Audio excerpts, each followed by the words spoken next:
Book of 2 Samuel.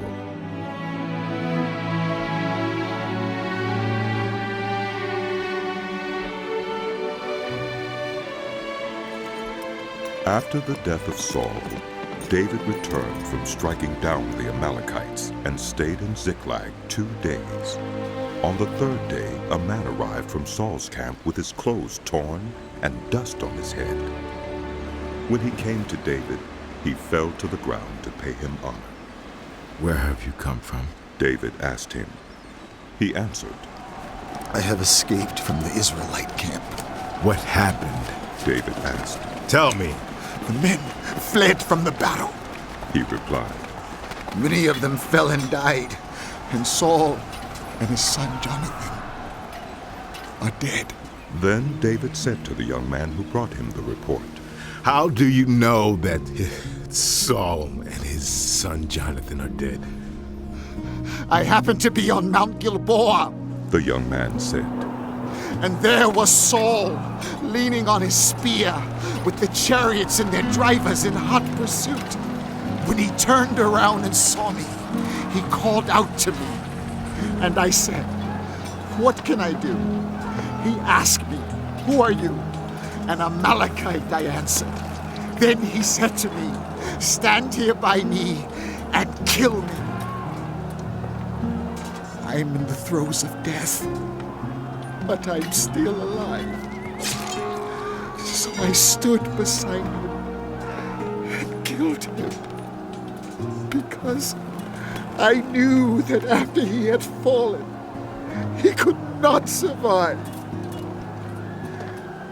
And I took the crown that was on his head and the band on his arm, and have brought them here to my Lord." Then David and all the men with him took hold of their clothes and tore them. They mourned and wept and fasted till evening for Saul and his son Jonathan, and for the army of the Lord and the house of Israel, because they had fallen by the sword. David said to the young man who brought him the report, "Where are you from?" "I am the son of a foreigner, an Amalekite." he answered. David asked him, "Why weren't you afraid to lift your hand to destroy the Lord's anointed?" Then David called one of his men and said, "Go strike him down!" So he struck him down, and he died. For David had said to him, "Your blood be on your own head. Your own mouth testified against you when you said, 'I killed the Lord's anointed.'" David took up this lament concerning Saul and his son Jonathan, and he ordered that the people of Judah be taught this lament of the bow. It is written in the book of Jasher. "A gazelle lies slain on your heights, Israel. How the mighty have fallen. Tell it not in Gath, proclaim it not in the streets of Ashkelon, lest the daughters of the Philistines be glad, lest the daughters of the uncircumcised rejoice. Mountains of Gilboa, may you have neither dew nor rain, may no showers fall on your terraced fields. For there the shield of the mighty was despised, the shield of Saul, no longer rubbed with oil. From the blood of the slain, from the flesh of the mighty, the bow of Jonathan did not turn back, the sword of Saul did not return unsatisfied. Saul and Jonathan, in life they were loved and admired, and in death they were not parted. They were swifter than eagles, they were stronger than lions. Daughters of Israel, weep for Saul, who clothed you in scarlet and finery, who adorned your garments with ornaments of gold. How the mighty have fallen in battle. Jonathan lies slain on your heights. I grieve for you, Jonathan, my brother. You were very dear to me. Your love for me was wonderful, more wonderful than that of women. How the mighty have fallen. The weapons of war have perished." In the course of time, David inquired of the Lord. "Shall I go up to one of the towns of Judah?" He asked. The Lord said, "Go up." David asked, "Where shall I go?" "To Hebron." The Lord answered. So David went up there with his 2 wives, Ahinoam of Jezreel, and Abigail, the widow of Nabal of Carmel. David also took the men who were with him, each with his family, and they settled in Hebron and its towns. Then the men of Judah came to Hebron, and there they anointed David king over the house of Judah. When David was told that it was the men from Jabesh-Gilead who had buried Saul, he sent messengers to them to say to them, The Lord bless you for showing this kindness to Saul, your master, by burying him. May the Lord now show you kindness and faithfulness, and I too will show you the same favor, because you have done this. Now then, be strong and brave, for Saul, your master, is dead, and the house of Judah has anointed me king over them. Meanwhile, Abner, son of Ner, the commander of Saul's army, had taken Ishbosheth, son of Saul, and brought him over to Mahanaim. He made him king over Gilead, Asherai, and Jezreel, and also over Ephraim, Benjamin, and all Israel. Ishbosheth, son of Saul, was 40 years old when he became king over Israel, and he reigned 2 years. The house of Judah, however, remained loyal to David. The length of time David was king in Hebron over the house of Judah was 7 years and 6 months. Abner, son of Ner, together with the men of Ishbosheth, son of Saul, left Mahanaim and went to Gibeon. Joab, son of Zeruiah, and David's men went out and met them at the pool of Gibeon. One group sat down on one side of the pool and one group on the other side. Then Abner said to Joab, Let's have some of the soldiers get up and fight hand to hand in front of us. All right, let them do it. Joab said. So they stood up and were counted off, 12 men for Benjamin and Ishbosheth, son of Saul, and 12 for David. Then each man grabbed his opponent by the head and thrust his dagger into his opponent's side, and they fell down together. So that place in Gibeon was called Helkath Hazurim. The battle that day was very fierce, and Abner and the Israelites were defeated by David's men. The 3 sons of Zeruiah were there, Joab, Abishai, and Asahel. Now Asahel was as fleet-footed as a wild gazelle. He chased Abner, turning neither to the right nor to the left as he pursued him. Abner looked behind him and asked, Is that you, Asahel? It is. He answered. Then Abner said to him, Turn aside to the right or to the left. Take on one of the soldiers and strip him of his weapons. But Asahel would not stop chasing him. Again Abner warned Asahel. Stop chasing me! Why should I strike you down? How could I look your brother Joab in the face? But Asahel refused to give up the pursuit.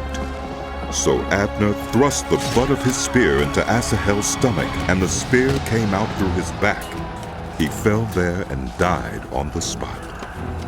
And every man stopped when he came to the place where Asahel had fallen and died. But Joab and Abishai pursued Abner, and as the sun was setting, they came to the hill of Ammah, near Giah, on the way to the wasteland of Gibeon.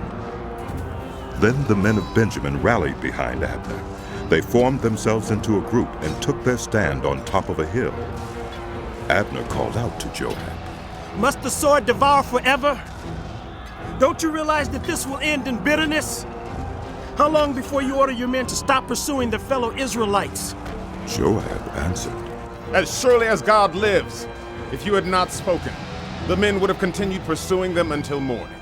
So Joab blew the trumpet, and everyone came to a halt. They no longer pursued Israel, nor did they fight any more. All that night Abner and his men marched through the Arabah. They crossed the Jordan, continued through the morning hours, and came to Mahanaim. Then Joab stopped pursuing Abner and assembled the whole army. Besides Asahel, 19 of David's men were found missing. But David's men had killed 360 Benjamites who were with Abner. They took Asahel and buried him in his father's tomb at Bethlehem. Then Joab and his men marched all night and arrived at Hebron by daybreak. The war between the house of Saul and the house of David lasted a long time. David grew stronger and stronger, while the house of Saul grew weaker and weaker. Sons were born to David in Hebron. His firstborn was Amnon, the son of Ahinoam of Jezreel. His second, Chileab, the son of Abigail, the widow of Nabal of Carmel. The third, Absalom, the son of Maacah, daughter of Talmai, king of Geshur. The fourth, Adonijah, the son of Haggith. The fifth, Shephatiah, the son of Abital. And the sixth, Ithream, the son of David's wife Eglah. These were born to David in Hebron. During the war between the house of Saul and the house of David, Abner had been strengthening his own position in the house of Saul. Now Saul had had a concubine named Rizpah, daughter of Aiah. And Ishbosheth said to Abner, "Why did you sleep with my father's concubine?" Abner was very angry because of what Ishbosheth said, so he answered, Am I a dog's head on Judah's side? This very day I am loyal to the house of your father Saul and to his family and friends. I haven't handed you over to David. Yet now you accuse me of an offense involving this woman. May God deal with Abner, be it ever so severely, if I do not do for David what the Lord promised him on oath, and transfer the kingdom from the house of Saul, and establish David's throne over Israel and Judah, from Dan to Beersheba."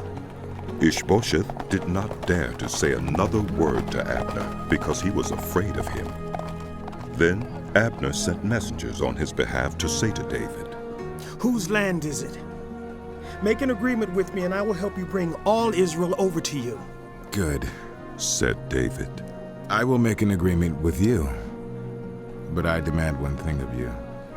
Do not come into my presence unless you bring Michal, daughter of Saul, when you come to see me. Then David sent messengers to Ishbosheth, son of Saul, demanding, Give me my wife Michal, whom I betrothed to myself, for the price of 100 Philistine foreskins. So Ishbosheth gave orders and had her taken away from her husband Paltiel, son of Laish. Her husband, however, went with her, weeping behind her all the way to Buharam. Then Abner said to him, Go back home. So he went back. Abner conferred with the elders of Israel and said, For some time you have wanted to make David your king. Now do it. For the Lord promised David, By my servant David I will rescue my people Israel from the hand of the Philistines and from the hand of all their enemies. Abner also spoke to the Benjamites in person. Then he went to Hebron to tell David everything that Israel and the whole house of Benjamin wanted to do. When Abner, who had 20 men with him, came to David at Hebron, David prepared a feast for him and his men. Then Abner said to David, Let me go at once and assemble all Israel for my lord the king, so that they may make a covenant with you, and that you may rule over all that your heart desires. So David sent Abner away, and he went in peace. Just then David's men and Joab returned from a raid and brought with them a great deal of plunder. But Abner was no longer with David in Hebron, because David had sent him away, and he had gone in peace. When Joab and all the soldiers with him arrived, he was told that Abner, son of Ner, had come to the king, and that the king had sent him away, and that he had gone in peace. So Joab went to the king and said, What have you done? Look, Abner came to you. Why did you let him go? Now he is gone. You know Abner, son of Ner. He came to deceive you and observe your movements and find out everything you are doing. Joab then left David and sent messengers after Abner, and they brought him back from the cistern at Sirah. But David did not know it.